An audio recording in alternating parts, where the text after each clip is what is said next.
سورة البقرة ورد فيها مثالان للمنافقين، ما هذان المثالان وما توضيحهما؟ المثال الأول طبعا بعد الآية أولئك الذين اشتروا، تذكر عن المنافقين هم أولئك الذين اشتروا الضلالة بالهدى فما ربحت تجارتهم وما كانوا مهتدين. مثلهم كمثل الذي استوقد نارا. هذا المثل الأول. هذا المثل فلما أضاءت ما حوله ذهب الله بنورهم وتركهم في ظلمات لا يبصرون صم بكم عمي فهم لا يرجعون. هذا المثال الأول. أولا لاحظ يعني شبه حال الجمع بالمفرد، مثلهم جمع كمثل الذي مفرد يصير هذا، وهو جائز أن نشبه حالة جمع حالة مفرد جائز. ولا تكونوا كالتي نقضت غزلها، ولا تكونوا جمع كالتي مفرد. مثل الذين حملوا التوراة ثم لم يحملوها كمثل الحمار يحمل أسفارها. جائز يجوز هذا تشبيه هؤلاء بحالة، هؤلاء أنتم مثلكم مثل شخص كذا، مثلكم مثل كذا، يجوز هذا. استوقد معنى أوقد، أو معنى طلب الإيقاد، طلب النار يعني استدعوها فأوقدوها. أول نأخذ المعنى واحد هو أوقد النار، واحد مثل الذي واحد نعم واحد. والنار طبعا للإضاءة والانتفاع الإحراق. جيد زين يعني بس نأخذ الكلمات حتى نأتي.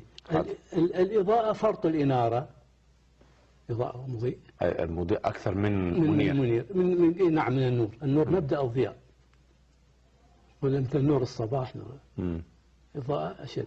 كما الله نور السماوات والأرض. النور مبدأه الضياء من النور، لكن هو فرط الإنارة. الضياء النور أعم، لأن يبدأ من صغير وينتهي إلى حالات لا نعلمها. النور طب الضياء من النور. الضياء حالة من حالات النور. الضياء فرط الإنارة حالة من حالاته. إذا قل الضياء فرط الإنارة هو حالة من حالات النور. إذا النور يعني هنا فيها نور مفرط في الإنارة يعني. يصير ضياء وبعدين يصير هنالك أمور أخرى لا نعلمها. سبحان الله. نعم النور مبدأ قليل، أنه هكذا إبصار بعد الفجر مثلا يصير نور هكذا، هذا نور وليس ضياء. هذا نور نعم. ثم يكون أعلى فأعلى هذا كله نور. وصف الشمس يجيب في القرآن ضياء. هذا هي نور، وهي نور. يعني ضوء الشمس هو من النور، نور هو فرط الإنارة. ليس يعني يبدأ بالإضاءة في الفجر نور، ثم يعلو حتى الظهيرة مثلا. حتى الظهيرة وهو كله نور، لكن فرط الإنارة هو ضياء. إذن الضياء مرحلة من مراحل النور. حالة من حالات النور. وهنالك حالات أخرى لا نعلمها من النور. إذا لما ربنا قال الله نور السماوات والأرض ما كان يقصد البدايات، يعني ربما يقصد النهايات مثلا. أشياء لا نعلمها. الله أكبر. نعم، لأن هم عندما قالوا هذا في وصف يعني أهل الجنة قال بطائنها من استبرق. في مقال هكذا مقال متكئين على فرش بطائنها من استبرق وجنى الجنتين دان. قالوا هذه البطائن. والظهائر قالوا هو من النور الجامد. الله أكبر. عجيب سبحان الله. فحالات نحن لا نعلمها. نحن نعلم هذه الأشياء، نعلم مبدأ النور ونعلم فرط النور بالإضاءة، ثم لا نعلم هنالك لا نعلمه. ولهذا ربنا وضحها بالمثل، مثل نوره كمشكاة فيها مصباح، قربها إلى الأذهان حتى نستوعبها. قربها لنا. سبحان الله. أما بالعقل لا نتصور كيف يكون. نحن نعرف حالات من حالاته، أما النور مطلق، هنالك أمور. ولذلك ربنا قال عن نور السماوات والأرض إن هنالك النور عام، الضياء هو حالة من حالاته، حالة من حالاته، والنور عام. هنالك أمور نعلمها وأمور لا نعلمها. سبحان الله. نور البصيرة، نور البصيرة نور البصر، نور يعني هناك أمور لا نعم يعلمون. صحيح. فإذا النور هو مبدأ الضياء، نعم مبدأ الإضاءة فرض الإنارة. عندما قال ربنا سبحانه وتعالى ذهب الله بنورهم فلما أضاءت ما حوله، ذهب الله بنور. لم يقل ذهب الله بضوئهم، فلما أضاءت ما حوله. قال كمثل الذي استوقد نارا فلما أضاءت، نكتب حتى لا نضيع، فلما أضاءت ما حوله ذهب الله بنورهم. لم يقل بضوئهم. بنورهم كمثل الذين مثلهم أم بنور من؟ الذي استوقد نارا هم مستوقد نار. لا فيها نار وفيها. هو ربنا شبه الجماعة بالمنافقين بواحد. استوقد نارا. طيب. وهم هؤلاء على الآن رجع للمنافقين. هذا التفت المنافقين نعم. مرة أخرى. نعم. ذهب الله بنورهم. لم يقل بضوئهم، قال أضاءت ما حوله. صحيح. لما؟ لأن لو قال ذهب الله بضوئهم كان لبقي نور محتمل، لأن الضياء فرط الإنارة. الله كان يبقى نور، فأراد أن يجتث المعنى كله.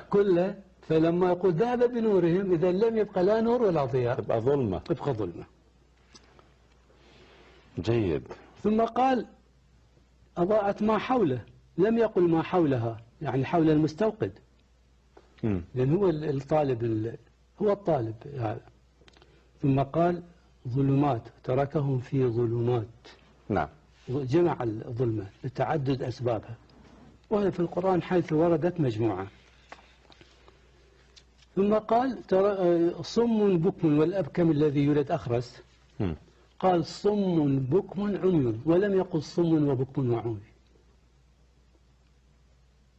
لما؟ العطف يفيد ماذا؟ لا، لأن محتمل، لأن صم وبكم وعمي محتمل هنالك جماعة صم وهنالك جماعة بكم، هنالك جماعة عم، محتمل. والهؤلاء فقهاء وكتاب، يعني محتمل أن يكون فيهم فقهاء وأن يكون فيهم كتاب. محتمل. نعم، لكن لو قلت هؤلاء فقهاء كتاب جمعوا. فقهاء وكتاب. لا، فقهاء لو قلت جمعوا الاثنين. هؤلاء فقهاء كتاب شعراء، يعني هم جمعوا هذه الصفات كلها. سبحان الله العظيم. طبعا هؤلاء فقهاء كتاب شعراء، هذا فقيه كاتب شاعر جمع. طب فقيه وكاتب وشاعر هذا يعني واحد، لكن لو قلت هؤلاء فقهاء وكتاب وشعراء، احتمالين، احتمال أن يكونوا جمعوا، واحتمال قسم وقسم وقسم. احتمال يكون قسم كتاب وفقهاء وقسم شعراء.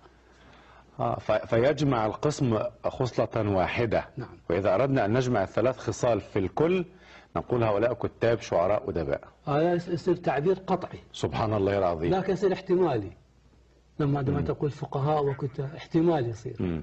هذا قطعي. صم بكم عمي، جمعوا هذه الأوصاف يعني كلها. كل واحد فيهم أصم وأبكم وأعمى. ليس هناك كلهم. ليس في. نعم. اللغة عجيبة. نعم.